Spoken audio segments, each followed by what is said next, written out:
ये कहानी अनिल जी की है। अनिल जी के 15 साल के करियर में उन्होंने ऐसा कुछ नहीं देखा था जो उन्होंने आज देख लिया। अनिल जी का कहना है कि वो कोई इंसान या कोई जानवर नहीं था, बल्कि जिन चीज़ों पर लोग बहुत कम विश्वास करते हैं, भूत, प्रेत, चुड़ैल, आत्मा, पिशाच, ऐसा कुछ दृश्य देखा अनिल जी ने। और अनिल जी ने जो देखा ना, उसे देखने के बाद अनिल जी ने अपने करियर में एक सुनहरे पन्नों की किताब लिख डाली। कहानी में पता चलेगा क्या देखा अनिल जी ने, लेकिन उससे पहले आपने अभी तक चैनल को सब्सक्राइब नहीं किया है यार, पहले चैनल को सब्सक्राइब कर लो और बेल आइकन को प्रेस करो, ऑल का ऑप्शन क्लिक करो, ताकि मेरी कोई भी वीडियो आपसे मिस ना हो पाए। वीडियोस लेके आता हूँ, डेली लेकर आता हूँ। अच्छी है ना है आप मुझे बता सकते हैं। लाइक और डिसलाइक बटन लगवा रखा है यूट्यूब ने स्पेशल आप सभी के लिए। मैंने अपनी ऑडियंस के लिए स्पेशल ये बटन लगवा रखा है, ताकि वो मुझे अपना जजमेंट दे सके। मैं अपनी कमियां खामियां तभी तो सुधार सकूंगा। मुझसे भी और काफ़ी अच्छे अच्छे बैठे हैं यूट्यूब पे, लेकिन आपने जो मुझे प्यार दिया है वो मेरे लिए बहुत ही खास है। आगे बढ़ते हैं, लेकिन उससे पहले चैनल का इंट्रो। नमस्कार दोस्तों, मेरा नाम शंकर है, मैं कहानियाँ सुनाता हूँ। जैसा कि आप सभी को पसंद है, मैं रियल स्टोरीज लेकर आता हूँ जो मेरे सब्सक्राइबर मुझे भेजते हैं।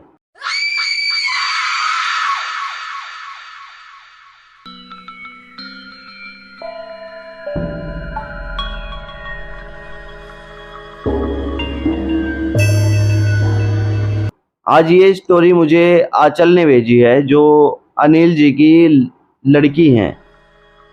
हमारी बहन ने हमें ये कहानी सुनाते हुए कहा कि भाई शंकर, ये एक्सपीरियंस ना मेरे पापा के लिए काफ़ी भयानक था, और इस एक्सपीरियंस में मेरे पापा ने अपने 15 साल के करियर को एक अलग लेवल पर पहुंचा दिया था। ये बात शुरू होती है दिल्ली से। दिल्ली से आज अनिल जी को इंजन ऑपरेट करना था, और अक्सर अनिल जी 2-3 दिन अपने घर से बाहर ही रहा करते थे, क्योंकि लंबे लंबे टूर मिल जाया करते थे। तो 2-3 दिन घर से बाहर रहना पड़ता था। बाहर का खाना पीना ये वो सब कुछ बाहर ही था। अनिल जी आज अपने एक साथी के साथ थे, जिनका नाम था रविंदर। रविंदर जी अनिल के साथ काफ़ी बार अपना साथ दिया करते थे। काफ़ी बार अपने दोनों एक साथ इंजन ऑपरेट किया करते थे। आज भी इसी तरह से कर रहे थे। इन्होंने ट्रेन चलाते चलाते कभी अनिल जी सो जाया करते थे, कभी उनके साथी सो जाया करते थे। तो इस समय पे उनके साथी रविंदर सो रहे थे और अनिल जी इंजन चला रहे थे। अनिल जी को इंजन चलाते चलाते अचानक से पटरियों पर एक लेडीज खड़ी हुई दिखाई दी। अनिल जी ने देखा लेडीज को, और देखकर अपने सीधा निकल गए। जैसा कि हर बार होता है, आपको पता है ट्रेन किसी की वजह से नहीं रुकती है। हाँ, हालांकि अब ऐसी सुविधाएं कर दी गई है जो कि ट्रेन को रोक दिया जाता है, लेकिन आज से करीब 10 साल 12 साल पहले ऐसा नहीं था। और ये कहानी 10-12 साल पहले की ही है। अनिल जी को वो औरत पटरियों पर खड़ी हुई दिखती है। अनिल जी उसे देख के इग्नोर करते हुए अपने ड्राइविंग में ध्यान था, इंजन को ऑपरेट कर रहे थे। थोड़ी दूर चलने के बाद वो लेडीज दोबारा से दिखती है अनिल जी को। अनिल जी को वो जब लेडीज दोबारा दिखती है, तो अनिल जी उसे देखते ही पहचान जाते हैं, क्योंकि उस औरत ने एक सफ़ेद रंग का जोड़ा पहन रखा था, जो कोई आम बात नहीं होती। या तो सफ़ेद रंग का जोड़ा कोई विधवा औरत पहनती है, या फिर वो सफ़ेद रंग का जोड़ा कोई प्रेत का हो सकता है। अनिल जी इन सब चीज़ों पर विश्वास करते थे, मानते थे कि हाँ भूत प्रेत होते हैं, लेकिन कभी देखा नहीं था। अनिल जी को जैसे ही वो औरत दोबारा दिखती है तो अनिल जी रविंदर जी को जगाते हैं कि रविंदर, रविंदर यार, एक लेडीज है जो मुझे पिछले स्टेशन पर भी दिखी थी और मुझे इस स्टेशन पर भी दिखाई दे रही है। रविंदर कहते हैं कि फिर क्या हुआ, कोई और औरत होगी स्टेशन पर खड़ी होगी, किसी का इंतजार कर रही होगी या फिर ट्रेन पकड़नी होगी उसे। यार रविंदर, वो एक सफ़ेद जोड़े में थी, लंबे बाल थे, सारा हुलिया जब रविंदर जी को अनिल जी बताते हैं तो रविंदर जी को विश्वास हो जाता है कि हाँ भाई ऐसा कुछ होगा, क्योंकि अनिल जी जल्दी ऐसी कोई बातें किया नहीं करते थे। लेकिन आज जब अनिल जी ने ऐसी बात की तो रविंदर भी डर गए। वो ट्रेन को उसी तरह से चलाते हैं। अब ट्रेन के अंदर हनुमान चालीसा और थोड़ी बहुत और भजन कीर्तन अपने चला लेते हैं। ट्रेन ऐसी चलती रहती है। अगला स्टेशन जब आता है तो वो औरत ट्रेन में चढ़ जाती है। अनिल जी देख लेते हैं उसे। क्यों, अनिल जी को जब वो औरत दिखाई देती है ना दोबारा, तो अनिल जी उसी औरत पर ध्यान रखते हैं और जब वो खिड़की में से बाहर देखते हैं ना तो उन्हें वो औरत ट्रेन में चढ़ती हुई दिखाई देती है।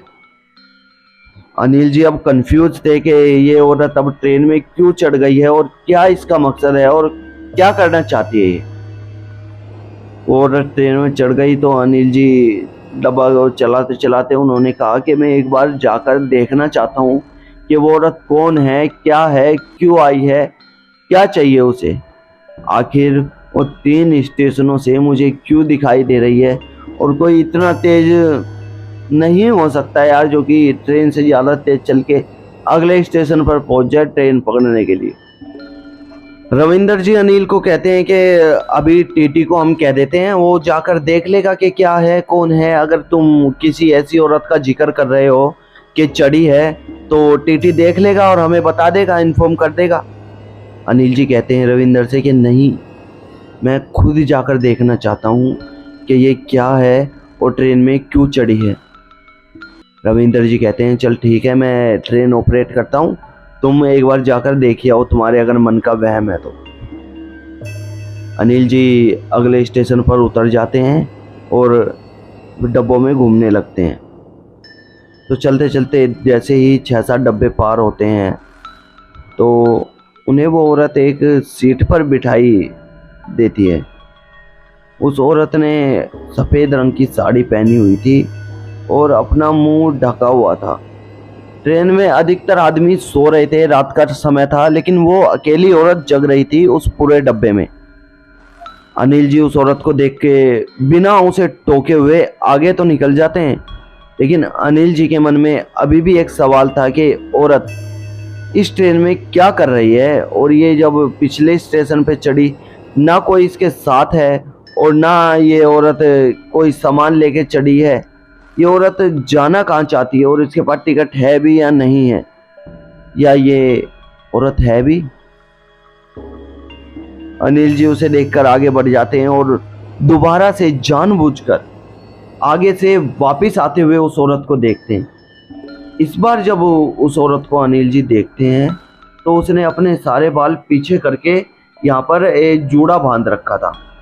तो अनिल जी को उसका जूड़ा साफ दिखाई दिया। उसका जब अनिल जी ने चेहरा देखा तो उसका चेहरा एकदम सफ़ेद पड़ा हुआ था, मानो उसने बहुत ज़्यादा मेकअप लगा रखा हो अपने मुंह पे, और एक वाइट पाउडर होता है वो पूरे मुंह पे उसने पोत रखा हो।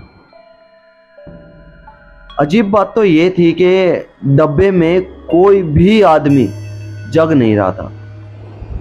ना तो ऐसा आज तक नहीं हुआ था कि पूरे डब्बे में कोई आदमी जगता हुआ ना पाए। आज अनिल जी को ये बात काफ़ी चौंका देने वाली लगी।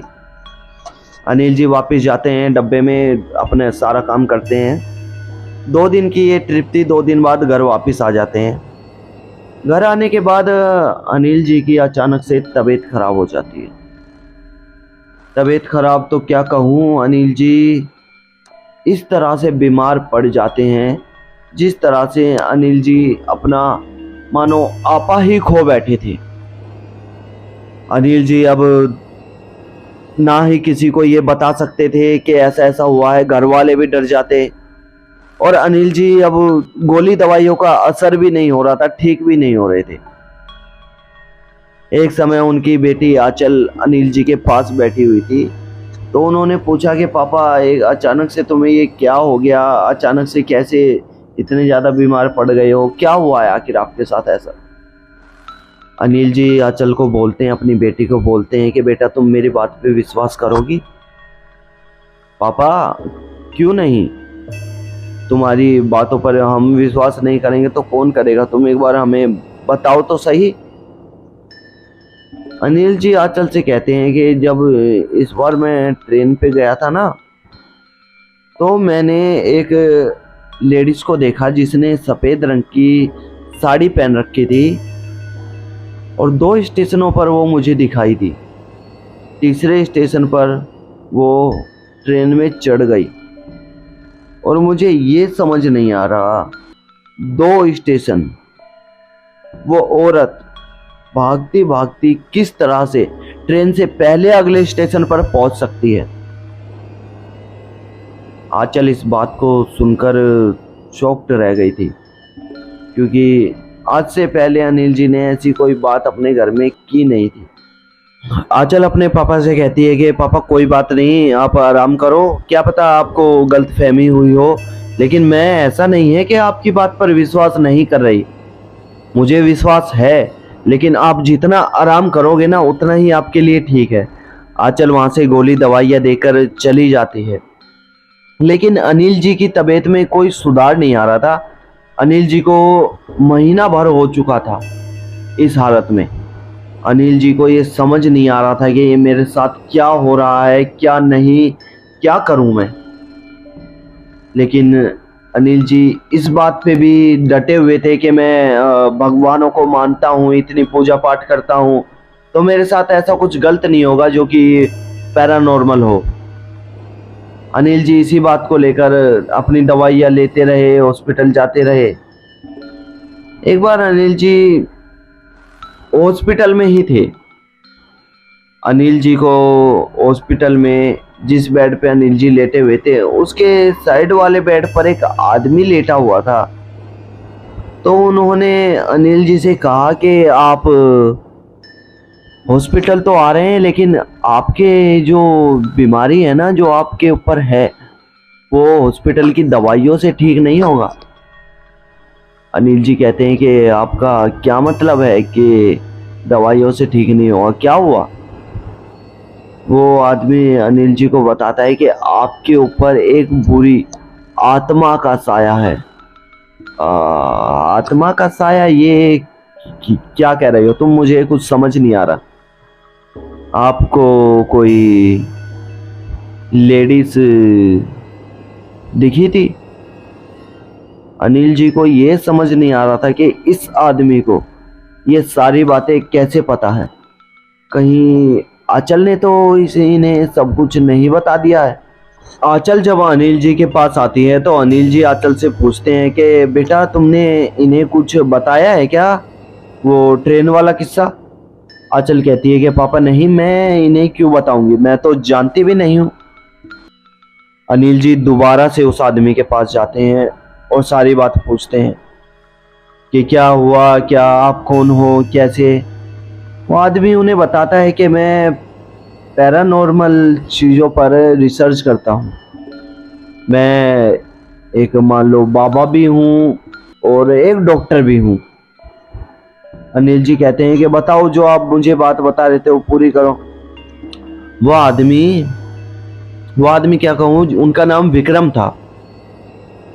विक्रम अनिल जी को बताते हैं कि तुम्हारे ऊपर एक बुरी आत्मा का साया है जो तुम्हें काफ़ी ज़्यादा नुकसान भी पहुंचा सकती है।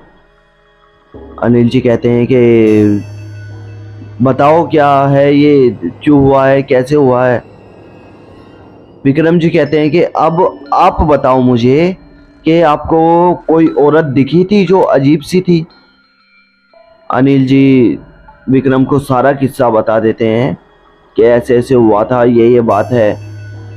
तो विक्रम जी कहते हैं कि मैं आज से 11 दिन बाद आपके घर पर आऊँगा, और 11 दिन में जब मैं आऊँ ना, तो मेरे आते ही पूरा घर में शांत, ना मुझसे कोई कुछ बोलेगा और ना मैं किसी से कुछ बोलूँगा। बस मैं आऊँगा, देखूँगा, अपना जो काम है वो करूँगा और चला जाऊँगा। अनिल जी घर वापस जाते हैं। ये बात होने के बाद अनिल जी की तबीयत और ज़्यादा खराब हो गई थी। अनिल जी को अब ये समझ नहीं आ रहा था कि अब ये मेरी तबीयत और ज़्यादा क्यों खराब हो रही है, कि अब तो मैं दवाइयाँ भी टाइम पर ले रहा हूँ, कहीं ये जो विक्रम जी ने कहा सच तो नहीं है, कहीं जो औरत मुझे ट्रेन में दिखी थी वही तो मुझ पर हावी नहीं है। अब थोड़े दिन बीतने लगते हैं। जब 11 दिन आते हैं ना, तो अनिल जी की हालत और भी ज़्यादा डाउन हो चुकी थी। अनिल जी का शरीर पहले से भी ज़्यादा कमज़ोर हो चुका था। अनिल जी के अंदर अब इतनी हिम्मत नहीं थी कि वो उठकर अब वॉशरूम तक भी जा सके। अनिल जी ने और आंचल ने पूरे घर को समझा दिया था कि 11 दिन बाद हमारे घर पर एक आदमी आएगा। उस समय पे ना ही कोई उस आदमी से कुछ बोलेगा और ना ही उससे कुछ पूछेगा। सभी कह देते हैं कि चलो ठीक है, हम नहीं करेंगे, वो आदमी है कौन, हमें ये तो बताओ। अनिल जी कहते हैं कि बस सवाल जवाब मत करो, जितना मैं कहता हूँ ना उतना ही करो। सब घर वाले कहते हैं कि चलो ठीक है, ऐसा ही करेंगे हम। 11 दिन होते हैं और सुबह 6 बजे ही अनिल जी के घर के दरवाजे की घंटी बजती है। घर के अंदर विक्रम जी आए थे।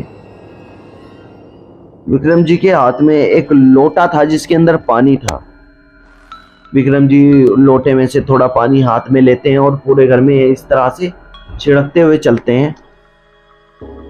कोई विक्रम जी से अब बात नहीं कर रहा था, कोई कुछ बोल नहीं रहा था, लेकिन घर में सभी को महसूस हो रहा था कि उनके अलावा भी कोई और है। क्योंकि जब पूरा परिवार एक कमरे में है और विक्रम जी उनके बरामदे में घूम रहे हैं, तो अलग अलग कमरों से आवाजें आ रही हैं। कहीं से चीखने की, कहीं से चिल्लाने की, कहीं से कुछ बड़बड़ाने की, अलग सी भाषा में। अनिल जी को ये समझ नहीं आ रहा कि ये क्या है, क्यों है और क्यों हो रहा है। अपनी सारी क्रियाएं करने के बाद विक्रम जी घर में आते हैं और कहते हैं, अनिल जी, ये जो औरत आपको रेलवे स्टेशन पर दिखी थी ना, ये आप पर हावी हो चुकी थी और इसी ने आपकी ये हालत की है। न जाने क्यों अनिल जी को अब सब कुछ ठीक लग रहा था कि अब सब कुछ ठीक हो चुका है, अब मेरी तबीयत में भी काफ़ी ज़्यादा सुधार आ गया है और ठीक लग रहा है। विक्रम जी बताते हैं कि मैंने इस लोटे में उसे बंद कर लिया है। वो एक शैतानी आत्मा है जो किसी न किसी का शरीर ढूंढ रही थी, और आपने जब उस पर इतना फोकस किया, नोटिस किया, तो वो आप पर हावी हो गई। अब सब कुछ ठीक है और अब से आपको कभी ऐसी चीज दिखे तो उसके पास मत जाना। अनिल जी के लाइफ का ये एक्सपीरियंस काफी भयानक था। स्टोरी में अनिल जी के साथ कुछ ज़्यादा पैरानॉर्मल हुआ तो नहीं, लेकिन उनकी तबीयत इतनी ज़्यादा खराब हो चुकी थी ना कि वो उठ के वॉशरूम तक भी नहीं जा पा रहे थे। दोस्तों, अगर आपने कभी अपनी लाइफ में कुछ इतना सा भी पैरानॉर्मल एक्सपीरियंस किया है ना, तो वीडियो में यस लिखकर हमें ज़रूर बताना। साथ ही चैनल को सब्सक्राइब जरूर करना और कमेंट सेक्शन में बताना आपकी कोई स्टोरी है या नहीं। धन्यवाद। आज की वीडियो में इतना ही। मेरा नाम है चीकू। मिलते हैं अगली वीडियो में।